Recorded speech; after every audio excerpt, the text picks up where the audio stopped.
Welcome to the Sports Science Dudes. I am your host, Dr. Jose Antonio, with my inimitable co-host, Dr. Tony Ricci. If you're a first-time listener, hit the subscribe button and like the show.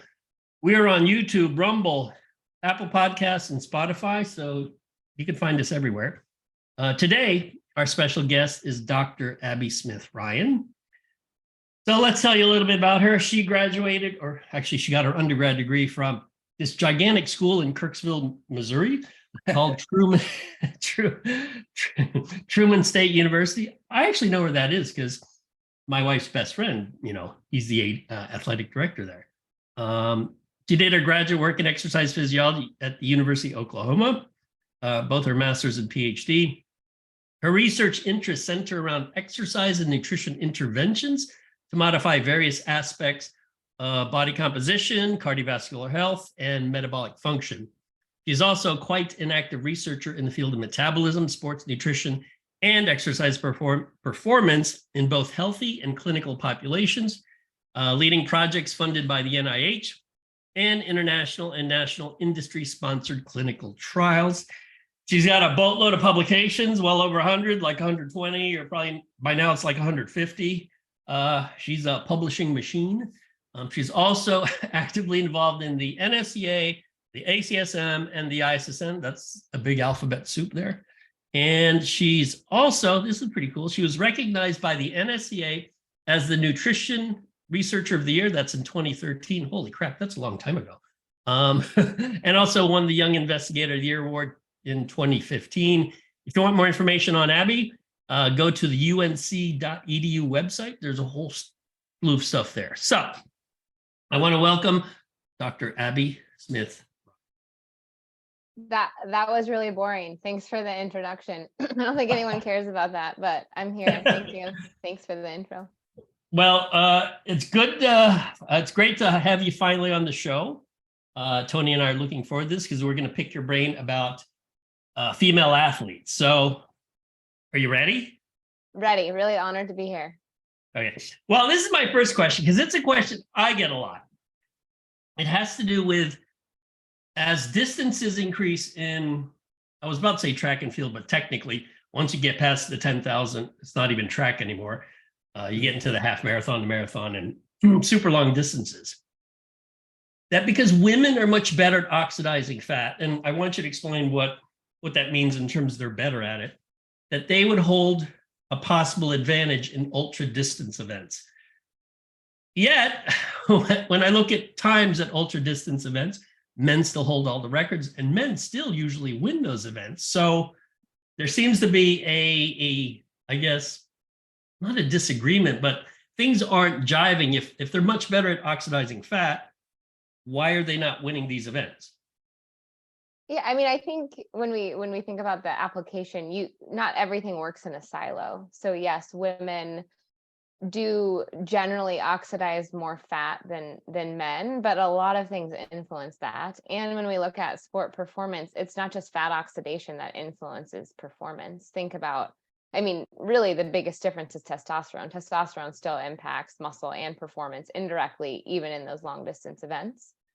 I was curious about this too. I mean, that's not an area that I study directly, but I think when you look at the very, very long distances, so like, the example I always come up with is swimming of the English Channel. Like really when we're taking days, that's when women start to outperform men. But you're right. Like when we look at all the records, men are still outperforming women. And I think there's a number of things that impact that. You can't just look at fat oxidation. When we talk a little bit more practically, the other thing I see a lot is, although like at rest here and during exercise as a female, I should be burning more fat. But if I eat a boatload of carbohydrates all the time, that impacts that, then I am less efficient, or what we call metabolically inflexible. And so we see a lot of that with our women too, that they aren't actually burning more fat based on what they eat on a regular basis. So explain to the audience who may not know the ins and outs of the science or the physiology, how women and men differ in terms of fat oxidation, also carbohydrate oxidation, and how that impacts what they eat, let's say, post-workout or even during training and or a race.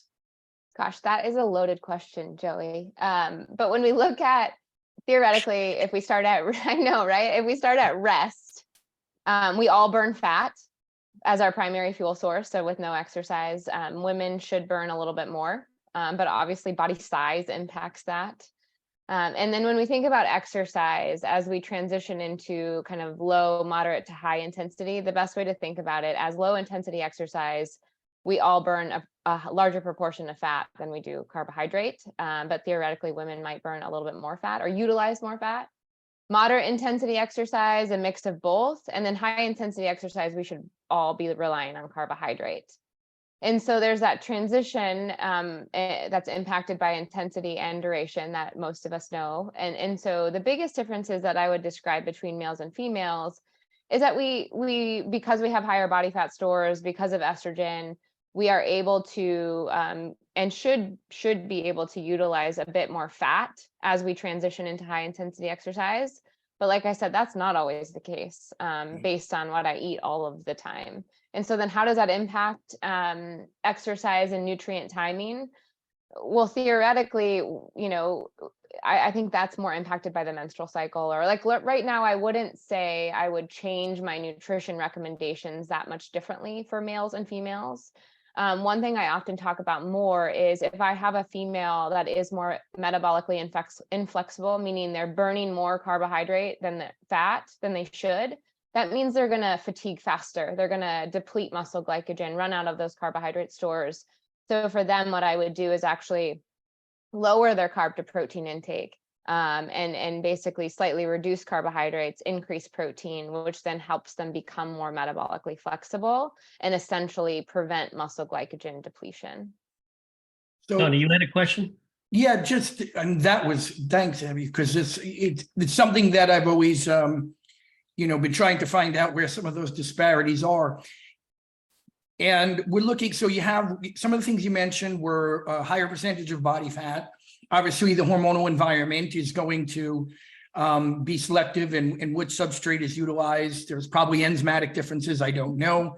But how about are there inherent fiber type differences?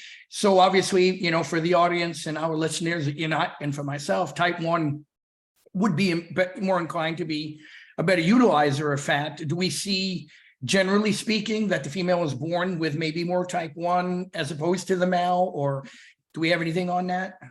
Yeah, absolutely. So women do tend to have a higher percentage of type 1, and there's a lot of data that suggests women are more fatigue resistant.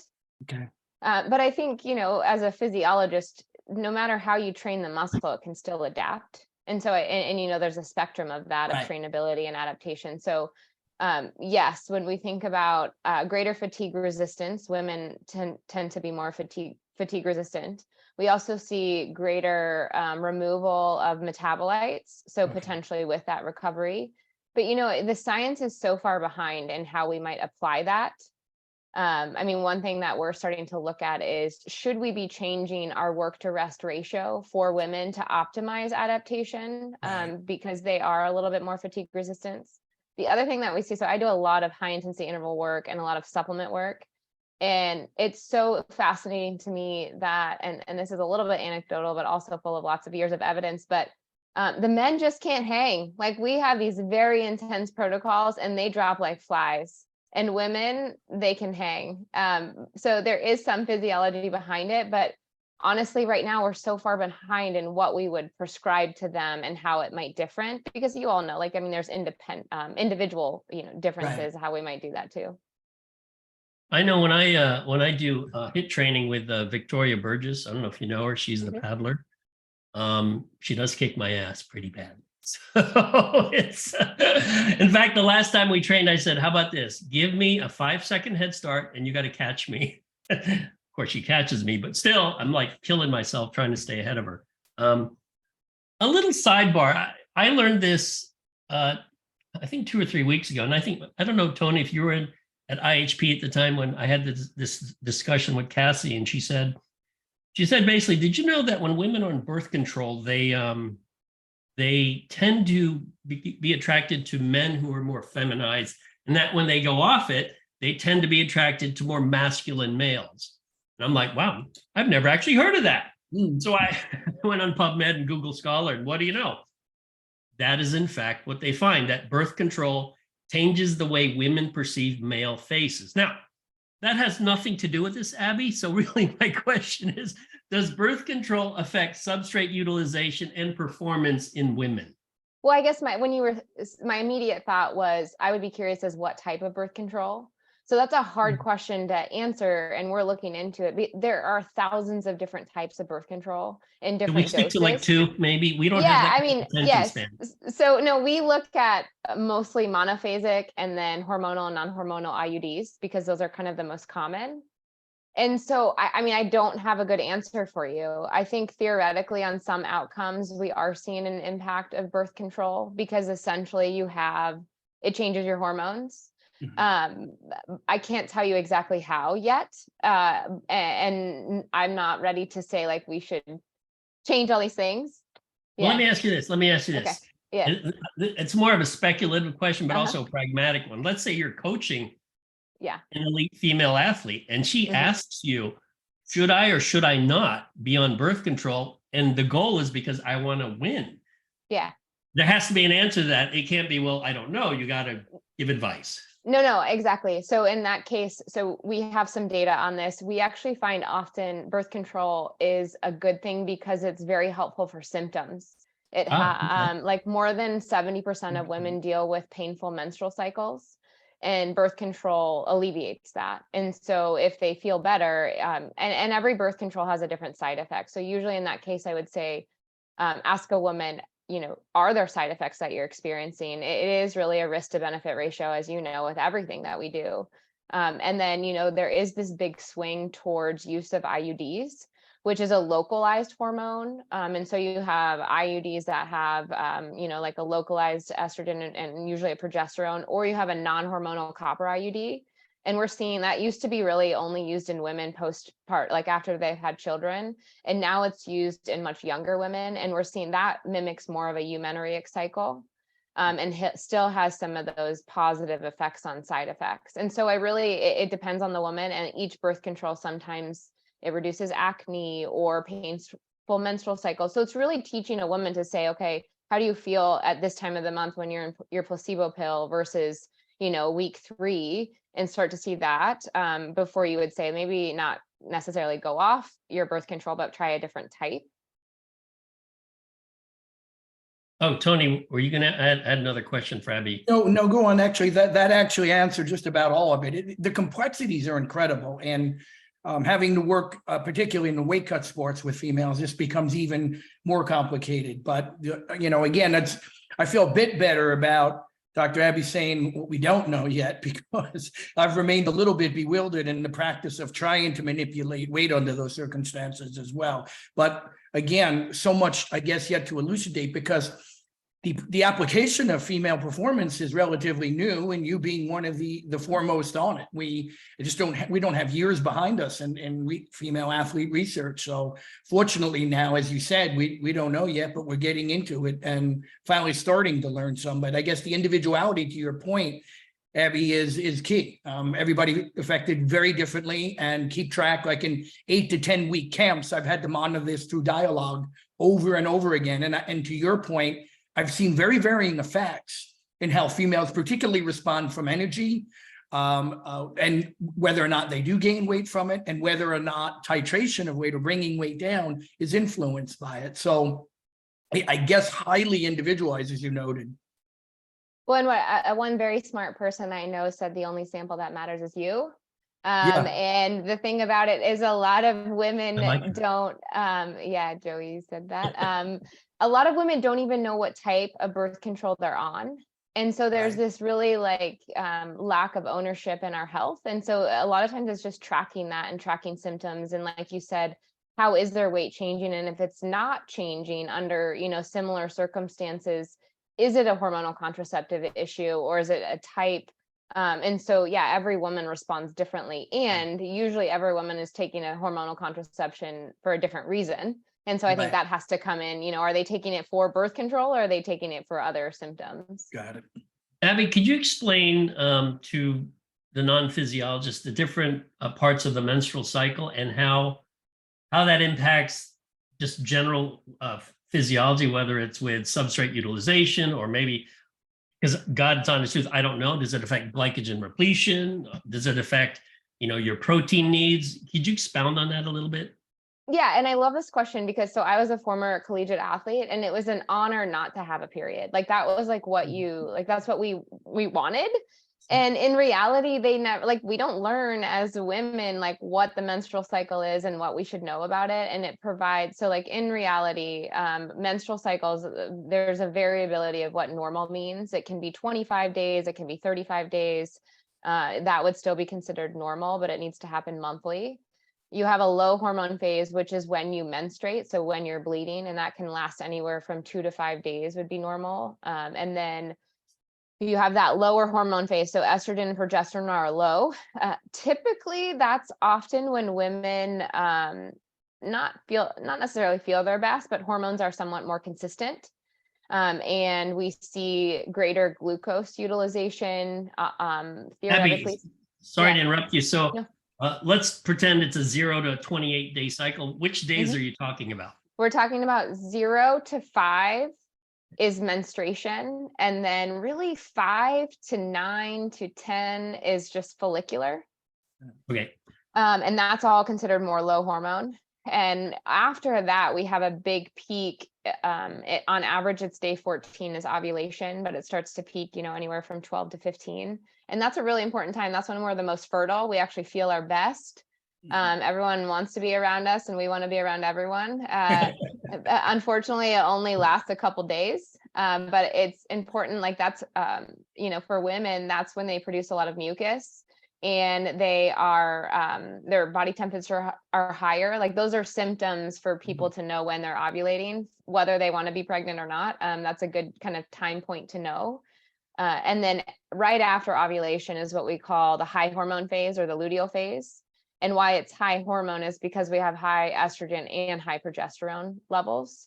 And that's often, I think, the trickiest time point. It's when women, we have an increased metabolic rate by 300 to 400 calories. Wow. We have greater edema. So we have greater, like what I like to call water retention. We often feel fluffy.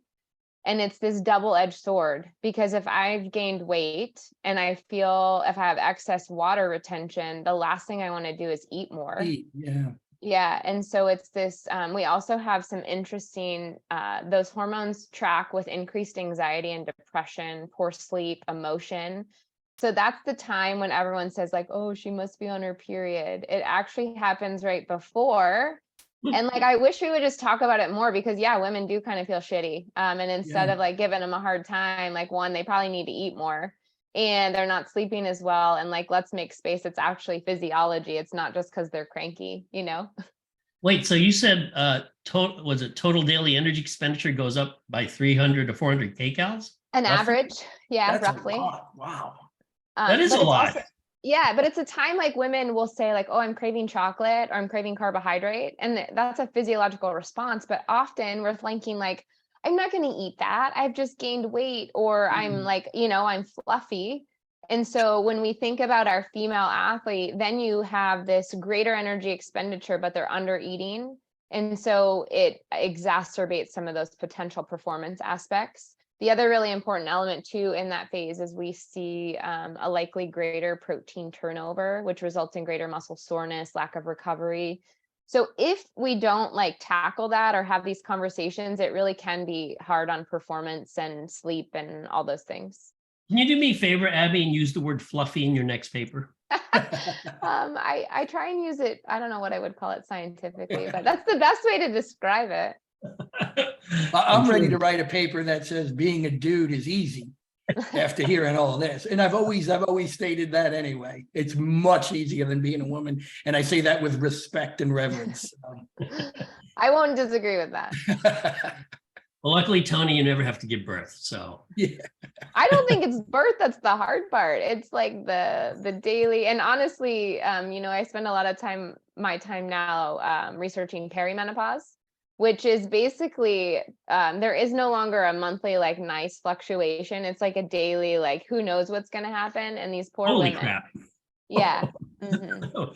Okay, that's I can't imagine that's pleasant. Now, I'm going to allude to something you said earlier about not having your period while you were a competitive athlete is something that was a badge of honor.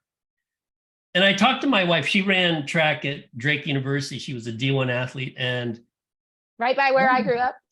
yeah. And all of her friends, all of her track friends were amenorrheic. And in fact, they didn't want their period because it in essence, it interferes with their ability to train, you know, whether that's real or whatever, it's what they perceived. So I guess in that respect, when you're dealing with a lot of high-end athletic women who, number one, are amenorrheic, and two, kind of like being amenorrheic, how, I guess I'm trying to understand the physiology. When you talk about the normal 0 to 28-day cycle, it doesn't apply to them. So you're almost dealing with a completely different subset of women. So how would you study these women who they're high-end athletes? So you can't say, oh, by the way, you're doing it wrong, when in fact they're winning races or whatever. You know, could you expound on that a little? Yeah, no, I mean, I think it's so common, and we don't have a ton of data on, you know, what happens. I think what we see is in the short term, your body is amazing, right? That's why we study it. And, you know, it wants to be in homeostasis. Over the long term, without a period, we see severe effects on bone, you know, and potentially fertility. And so, I mean, like, speaking from experience, I didn't have a period. I didn't think of, you know, I performed fine. And then all of a sudden had repeated stress fractures, but that didn't take until several years of no period. And so, like, if anything, your body can maintain and perform really well up to a certain point. I mean, I don't think we have the data now. What's the long-term effects of that on fertility, et cetera? But there is strong data showing that it has a severe negative impact on bone. But, you know, some athletes don't care in the moment. And so I think it's about having those conversations. No one ever told me, like, here are the impacts of not having a menstrual cycle.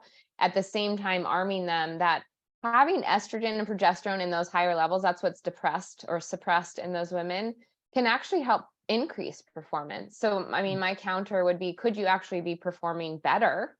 And could you do it longer? So, like, I always, you know, sometimes we have those peak performances and then we see women that they can't sustain it. And so I think, you know, really making more space for the fact that they could be doing even better and have you know, a greater longevity. Did you have a bone scan or a DEXA scan to see what it was like post? Yeah. No, and I mean, I love that question too. It's one thing I study, is that we don't have any normative data for females. So at the time, like, my data looked normal compared to NHANES, which is just the average everyday person. And we still have that. So, like, now when we scan our female athletes, even if they're normal, to me, that's a red flag. They should be well above normal to not be considered low. And so I think the other thing is it takes time, right? Bone takes very long to turn over, 9 to 12 months at least. And so it's not this one-time snapshot. Like, once you're there, there's, you know, more things to consider.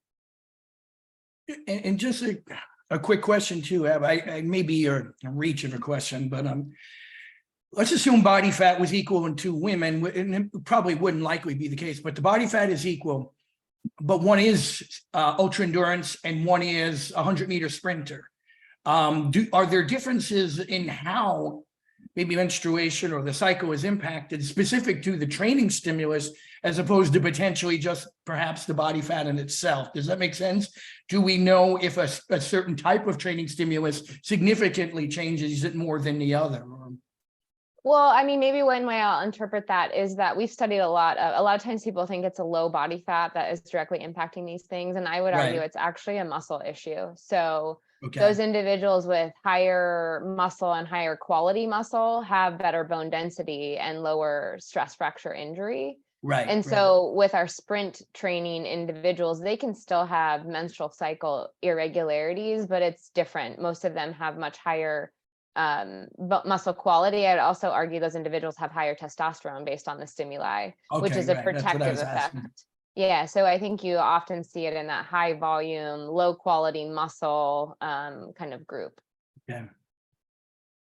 You're muted, Joey. We lost you, Joey. Could you define what you mean by muscle quality? Yeah, so the best way I like to describe it is if we compare like a fillet versus a ribeye. So a fillet is a very high quality muscle. There's very little fatty infiltration.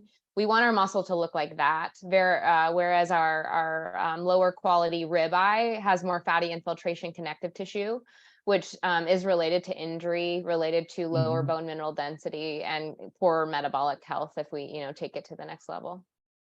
And the best way to fix it, lift heavy shit. Can I say that? Sorry. Absolutely. And the other element that I think you guys alluded to earlier, one thing that we're exploring is nutrient timing for women. And one of the elements is potentially having women eat prior to training versus a lot of this post-exercise nutrient timing. And it both is helpful, but I think we see more women skipping meals, doing fasted training, therefore kind of negatively impacting the effects of training, where that pre-exercise feeding has been shown to help metabolic flexibility and training volume and muscle mass, which is really the goal of why we should be exercising. Yeah, and I'm glad you shared that, because that's an important point. I mean, anecdotally, I do see that a lot. Going into training sessions, depleted nutrient-wise and calorically. Yep. And it tends to more negatively impact women than it does men. So men should also be, fed before they go into training. But women will burn less fat. They'll have, lower volume, lower impacts on exercise and muscle, which is why even exercise then. You said something, I mean, it's kind of funny, you said lift heavy shit. And you could say shit, by the way. In fact, you could say George Carlin's 7 dirty words if you want. Okay. But as you know, there's, I guess, a growing body of literature which shows that you could do light weights, but do a lot of reps and you'll get similar hypertrophy, although I don't think you'll get as strong. I mean, personally, I think if you're going to lift, I don't know why you would waste your time doing 30 reps when you could do like 8 to 12 and not only get the same effect in terms of hypertrophy, but probably a better effect with strength. So what do you think of those programs that say, you know what, you could lift a light weight, you just got to do a lot of reps? I mean, honestly, it goes against everything we study because, I mean, if we're being real here, I'm a mom with 2 kids, a full-time job. Ain't nobody got time for that. Like, when we think about the muscle, we're seeing potentially greater anabolic resistance younger, like in earlier ages than women. So why would you? Like, lifting heavier weights has a greater stimuli to the muscle, and it increases testosterone and growth hormone, which has a better effect. So, I mean, I think the question or the response, if we're playing devil's advocate, you might, if you're having, joint issues, or, that's when you might think about some of the, blood flow restriction or including some of those other things. But in reality, a lot of that we look at a lot of high intensity resistance training. It's actually better on your body because it's lower volume. So that would not be something I would start with, but obviously there's a time and place for everything. Although we don't know what that time and place is, right? Yeah, it wouldn't be for a woman with a job and kids and no time. I would not recommend. By the way, how old are your kids? 6 and 7. Are you training them? I mean, they are very active, and right now I'm working, they think that men are always stronger than women. So, we got to prove that a lot wrong. Just a short sidebar story, because I don't know if you'll do this with your kids. When our kids were little and we'd visit their grandparents in Iowa, we would take them to the local high school or grade school and make them run hills. And to them, they thought it was normal. That's what parents do. They bring their kids to the school. Okay, today we're going to run 20 hills or 10 hills or whatever. And then later on, when they get to high school and older, they're like, nobody makes anybody run hills. You made us run hills. And I think that's what you should do with your kids, Abbie. Take them to the damn track. And okay, today we're going to do 100-meter repeats with a 50-meter jog. And they'll be like, whoa, this is great. It's fun. So, I don't know what you do, but I think that would be great with your kids. Yeah, we do more like relay races, and it has to be some level of competition. Who's going to win? I have 2 little boys. And so, yeah, we definitely have that always on the go. I like that. Yeah, you got to push them, because otherwise they'll get lazy. Because you know how boys are. When they become teenagers, I don't even know if they'll listen to anyone. I was a teenager. Tony was a teenager. So good to know. We're not there yet. You got to mold them when they're young. Okay. Switching tack. You've done quite a bit of work on high intensity interval training. And there's always, well, it's not really a debate. It's usually, if you go on social media, it's if you're not doing high intensity interval training, all the other aerobic type training is a waste of time, which I've always thought is odd, because even elite endurance athletes don't just do high intensity interval training. They do a variety of it.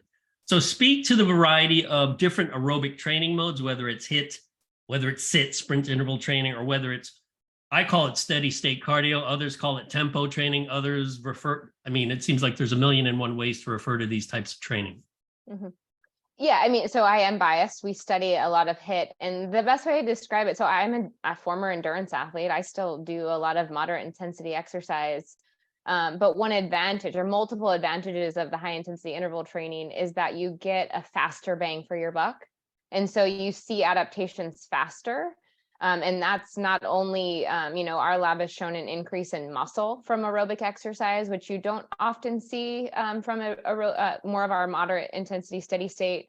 We see an increase, significant changes in our metabolic health. So mitochondria, which impacts glucose. And then also kind of fatigue resistance. So for example, if I take someone that's untrained and they feel better after 1 or 2 sessions, that's a win, because maybe now they want to exercise more. And so the best way, like, it's a great thing to do if you have very little time and you actually either want to maintain your fitness or see some results. Whereas, like, we all know, if you go out and do moderate intensity exercise, sometimes you feel pretty terrible or you're just fatigued. HIIT takes much less time and we still see results. And so it's always a blend of both that I recommend, but then depending on the person, okay, so even for my example, when let's say postpartum after having a baby, I didn't have time to go run, 8 miles, but I was able to do, 10, 15 minutes of HIIT. And that helped me get back my fitness status more quickly. With less volume. So as I was kind of still postpartum or trying to, produce milk or whatever that may be. So it's more of a strategy. It's a strategy that I would use amongst lots of types of exercise. How often? I'm sorry. No, just quickly. So I know we have defined parameters, but for those who listen, what are we looking at in the HIIT as a measure of intensity, just quickly for them? That's a great question. So it is quite variable, and we've looked at a lot of different, actually, one of the things I first looked at is a lot of the research relied on these, more repeated wind gates, 30 seconds, percentage of your body weight. That's not feasible. And nobody has that equipment. And so we've looked at different methods, but kind of landed on 1 minute on, 1 minute off. You can do anything for a minute. And when we think about what that intensity is, usually I say pick an intensity that you couldn't hold for 1 minute and 20. And so that's all relative. Like my 1 minute and 20 might be different than yours. And then as I become more fit or less fit, that intensity changes. Or let's throw in the menstrual cycle. Some days I feel really terrible and I can't go at my typical high intensity, but it's slightly a different intensity, but that's what it is for me. And so we're still seeing benefit from that. It's higher than I would if I were just to do steady state, which then increases heart rate, which is really the driving factor. You hold a higher heart rate that you normally wouldn't be able to sustain. Yeah, that's also simple. Yeah, 1-to-1 and do what for 1 minute, what you couldn't for 120. I love that. Yeah, how many days a week could you do that without killing yourself? Yeah, I love that when people are like, oh, I do HIIT every day. I'm like, well, then you're not doing HIIT. I would say we've done some work with 3 days a week, and that's a lot. I would say 2 days a week is a good thing to shoot for, even 1 day a week. If you're fit and you're doing other things, 1 day a week is a really good way to kind of blend it in. But it also goes to say, if you don't have a lot of time, then a couple days a week is a really good way to kind of maintain or even increase fitness. But yeah, you can't do it every day. And I would argue if you do it more than 3 days a week, it's a futile activity. Like you're gonna not recover and have some of those negative side effects. No, I'm glad you said that, because there are many people online who say they do HIIT every time they do cardio. And I'm thinking, I do it once a week and I'm dead. But again, Tony and I were a little older, so maybe it takes longer for us to recover. But I'm thinking, even if I did this twice a week, I'd be like, I think I'd want to sleep the rest of the day. Like it just kills me. So yeah, I do it every, 5 or 6 days a week. So I'm like, I don't think so. You're not doing HIIT. You're doing low intensity interval training, which by definition is not interval training. So Or the weekend warriors, where they do that and then they don't do anything for the next 6 days or whatnot, you know. Is there a sex difference in terms of how you adapt to HIIT? Do women and men adapt differently? It's a great question. I don't think we have the answer to that. I think Mhm. no, both men and women will respond. And we actually have some interesting mouse data. It's the only mouse study I've ever done, but we looked at 2 genetic models of mice. One in particular that had a paradoxical response to exercise, meaning with exercise, they gained fat and lost muscle. What? And yeah, and it was like that genetic breed in male and Okay. female. And so we wanted to see, would HIIT mitigate those effects compared to regular aerobic exercise? And it did. And so if we took those paradoxical responding mice and did HIIT with them versus moderate intensity exercise, they actually then responded the way they should. They lost fat and gained muscle. And so in our females particularly. And so it's laid a really interesting foundation of maybe why we should having our women participate in some HIIT. How did you Wow. how did you get the mice to run? So they're on the back of a treadmill, but like a shock basically, to get them to go. Yeah. Yeah, I've seen those devices. I'm like, that would get me to run if I was getting my ass shocked. But you know how we have like I'm a human subjects researcher, and we do these like elaborate interventions, and then never fails you have people that regardless they're gaining fat and losing muscle.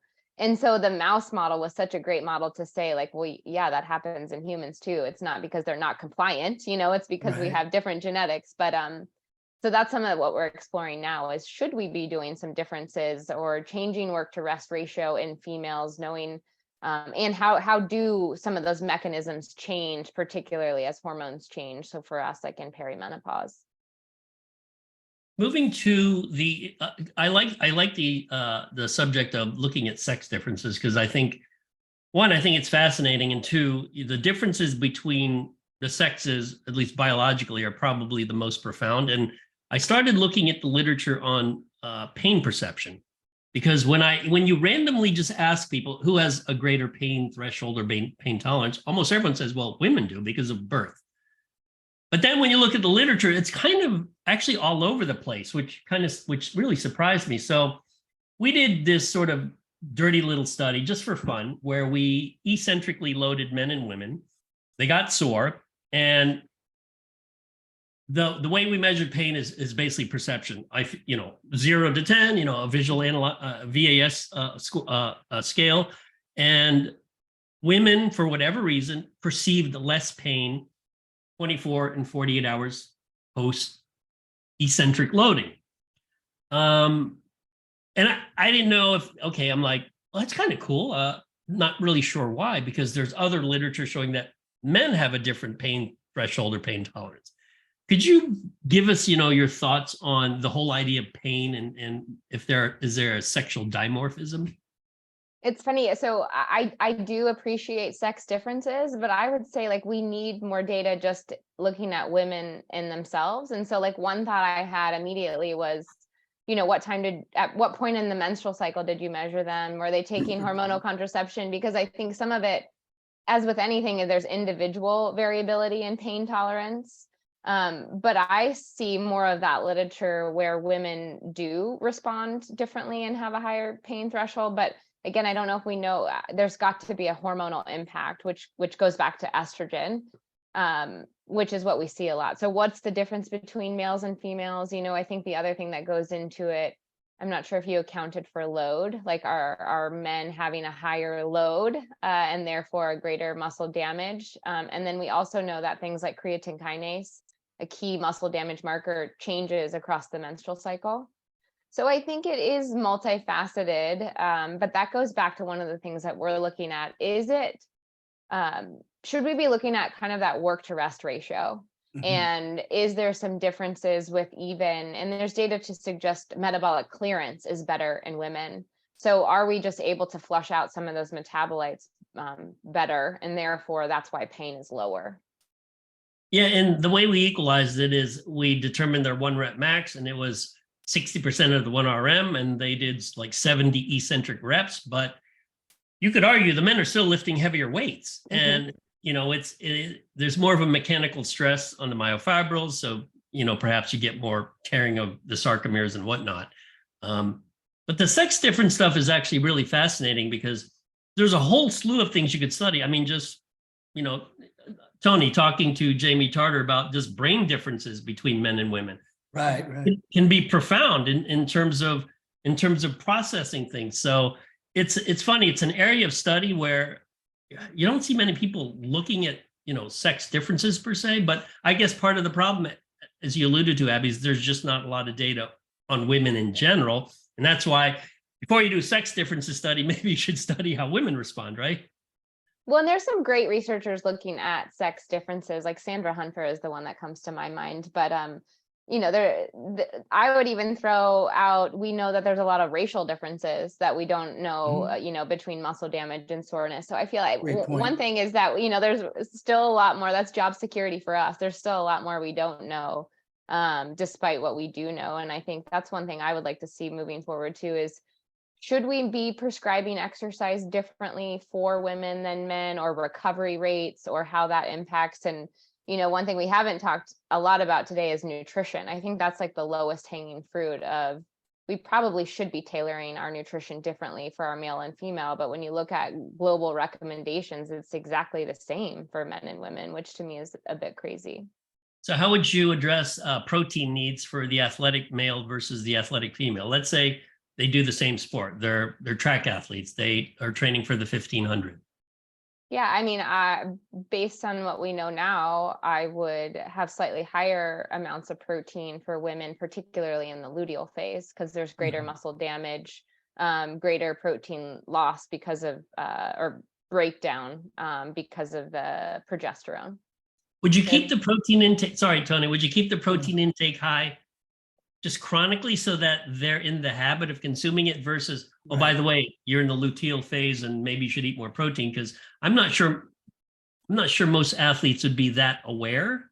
Yeah, I mean, I think it comes down to calories. So I might change it if you have like an elite endurance athlete that needs to have higher carbohydrate intake based on, their carbohydrate needs, and protein is infringing upon that, then I might slightly change it. But I'm with you. I think one of the differences that we see is that women largely underconsume protein. And so those higher rates would be, more practically speaking, like I usually tell women to start at 1.6 grams per kilogram as a baseline, and then obviously like go up from there. And so, yeah, depending on carbohydrate needs is where I would change that. And how much do you consume daily, Abbie? Do you know? Gosh. 3 grams per kilo? Not quite so much. I don't have that much time to eat, but enough. Yeah. Tony doesn't consume that much because he gains muscle too easily and he doesn't want to get any more muscular. So I feel so bad for Tony. Yeah. I feel bad for Tony because Tony would like to be 150 and Tony weighs 203. And no matter, hey, listen, my weight, I kid you not, my waist goes down, my weight goes up. I've never seen anything like it. But I mean, I think that's a special skill I would hone.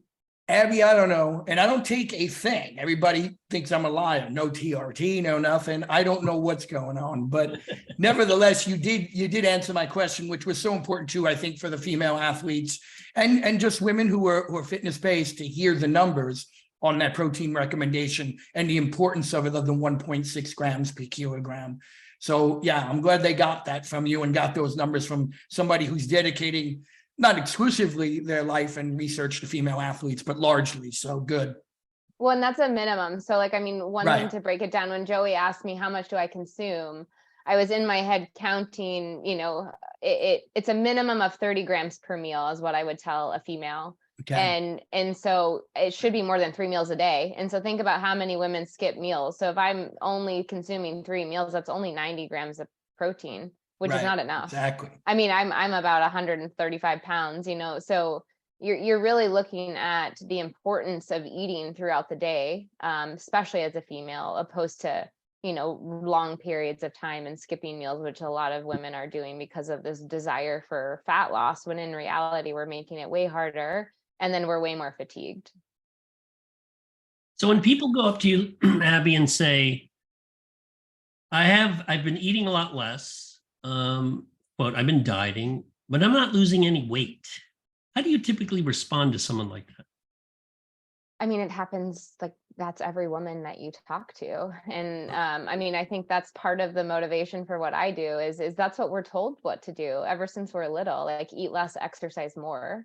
And so, I mean, I think, you have to, that's why even if we maximize what we eat around exercise and some of what we're looking at, like obviously you're not going to, down a cheeseburger before you go train, but what if we have some amino acids before and then put our meal after?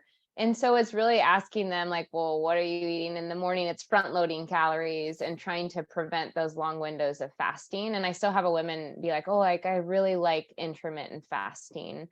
Not what I would recommend for most women, but then I say, okay, well, at a minimum, provide an amino acid supplement during that time so that, you're consuming those things to minimize that muscle loss, which seems to be the driving factor for metabolism and muscle and bone, which are key factors for women. So You just bring an up- essential amino acid supplement would be sufficient on that, or? I mean, that's what I recommend because so many women, don't want to have lactose or they don't like a protein. I Right. mean, there's a lot of different strategies, but if you're talking about someone that wants to fast, well, Yeah. one way to do that is to have more of your essential amino acids. Obviously, there's lots of other ways too. Whole food burns more calories, but every situation is different. You bring up IF or intermittent fasting. What are your thoughts on that versus chronic caloric restriction vis-a-vis loss of fat mass? My take might not be the most popular one. For normal people, particularly women, it would not be my first line of defense. It might be helpful for someone that has binge eating disorder or overeating or has tried some other things. But in reality, like we want to prevent muscle loss. And so maybe in the short term or once in a while, but there's better, more effective ways. The other thing we study a lot is metabolic adaptation. And women, we want to prevent that. So it's not something that I recommend. There is some good science, but I don't think we know, it's not something for women that I would necessarily, for whatever it is, we're all opposite of Tony. We tend not to build muscle and we gain fat. And so, like we want to help them do that better opposed to, lose Tony, you muscle. need to donate whatever it is happening in your body to everyone else, Hey, listen, it's nothing to be proud of. I'd rather look like Brad Pitt and, but this is what I got stuck with. So whoopee-doo, I put muscle on walking up the stairs, but I would take nevertheless, advantage of that. Yeah. I think it's just some really good things. Just quickly though, those overview there. So I'm glad that you made it clear. It's not the optimal approach for most women. The fasting and get the protein in and be consistent with it and the importance of it. So again, coming from you, I want all the women, female athletes that I work with, and even my young students to hear this because they're breaking into the industry, and this is something they need to practice, and then also message to a lot of the women they'll be working with. Absolutely. In terms of the dietary supplement creatine, which is probably the supplement that I get the most questions about from students and really anybody. But it's also the supplement that seems to have the most bizarre thoughts about it. How often are you asked about creatine? And particularly, women will ask me, will they gain weight? And I say, well, yeah, you'll gain weight, but it'll be lean body mass. But the word weight really is it. Women don't like to hear that, at least the women I've dealt with. Yeah, I mean, that's part of why we study it, to be honest. A lot of the research questions I create is to answer these myths. And so we just recently finished a study looking at creatine supplementation across the menstrual cycle to see, does it gain weight and how does it impact performance and that such elements. And even though women gain weight in their luteal phase, when you add creatine, they gain about 0.5 pound more. And when we look at that weight gain, we looked at fluid retention, because, also in that phase, you have some fluid retention, which actually is a good thing. That's luteal phase is also when we see increased risk of dehydration.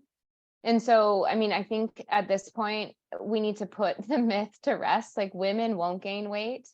And what we saw, it actually helps pull water from the outside into the cell. And so the best way to describe it is it will have less edema for women in that luteal phase and will help with hydration.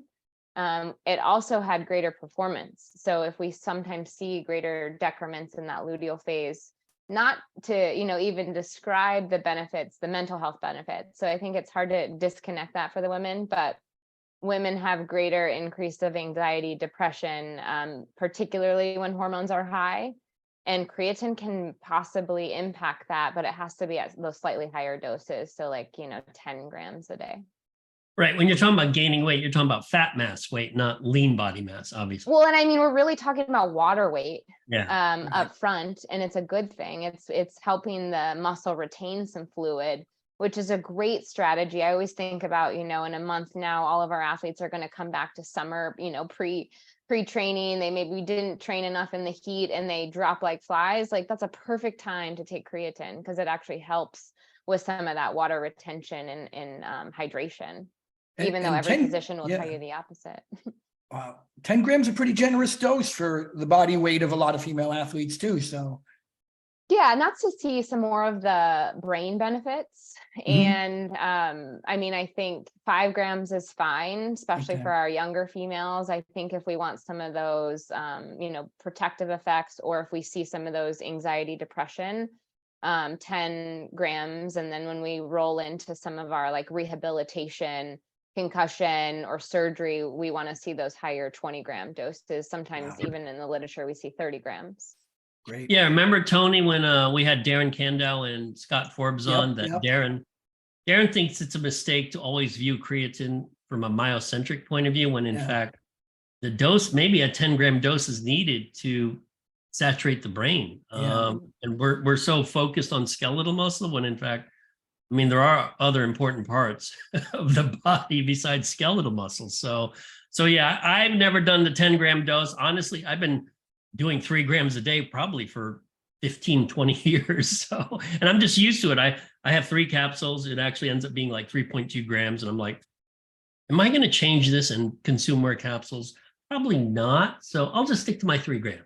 So I periodize mine a little bit. Like, so for example, I'll take 5 grams every day, but on the days that maybe I didn't sleep as much, or I have more of like a mental load, I'll take another dose in the afternoon. And I find that it really helps me. Yeah, that's a good strategy. I think I should consider that, really. Okay. Make it more reactive as opposed to just standardized, depending upon, the stimulus you've been going through or the lack of stimulus. Yeah. Abbie, we are running out of time. We want to be respectful of your time. We know you're very busy. So couple last questions. One, supplement recommendations for women in general, sort of, let's talk about the active woman, not necessarily training for something, but just, interested in fitness. So supplement recommendations, and also exercise recommendations, combinations of whether it's traditional aerobic training, resistance training, et cetera. So I got to fit that in like 60 seconds. All right, let me tell you. Okay, so I'll tell you what I do because I'm not really training for anything major. I like to exercise and be better than I was yesterday. So exercise wise, lift heavy weights a couple times a week, try and hit every body part. So don't forget that part. I would incorporate some high intensity interval training. And one thing I would leave is if you're not seeing results, do something different. Oftentimes we try and do the same thing, but we become very good at that, efficient. That's why we exercise. And so it's very good to be not efficient. And so doing different things is what I would recommend. For supplement wise, I'll divulge a little bit, but this is maybe not in order of importance, but vitamin D as a daily, omega-3, even if you eat salmon. Most of us don't consume salmon every day, so I'd recommend that. Personally, I like a probiotic just based on kind of greater GI distress and stress related GI. Creatine as a daily dose. As I've aged, I have magnesium in my regular day-to-day for sleep and just some of the changes that happen in women as they age. And then I would add some sort of a amino acid. I prefer an essential amino acid, or depending on when I'm having it, like a protein shake. What's your dosing for magnesium? Just curious. Of course you're going to ask me that. I can't I remember, like 250 to 500 milligrams a day. Yeah, I take about 100 to 200 a day, and I only recently started taking it. The only one I don't take that you listed is the probiotics. Yeah, only because I don't know enough about all the different strains to really say, okay, is this really helping me? I have no idea. Yeah. And I mean, I have one that I like, and I do it more. It's not always a daily thing, but definitely when I'm traveling, or high stress. And then this is not something I would recommend for everyone, but I have really gotten into the nootropics and the brain ones. Like, I think my brain has changed quite a bit, and I think everyone's has with COVID and like the Zoom fatigue. So I like ashwagandha and some of like the citicoline and some of the very interesting, like, I hate to say like mushrooms, but some like the cordyceps and the lion's mane, and the rhodiola, just some really fascinating focus elements. Cause I don't like a lot of caffeine. That's been, I think, an area that I'd like to see more specifically for women, just based on the brain aspects. Your brain is actually still quite young, Abbie. You know that. I know, but I shouldn't divulge like how little sleep I get and how overworked it is. Ooh. And so when we look at the science, that's when those things work best. Yeah. Well, Tony, as we know, lack of sleep is, one of the most ergolytic. It's very ergolytic, actually.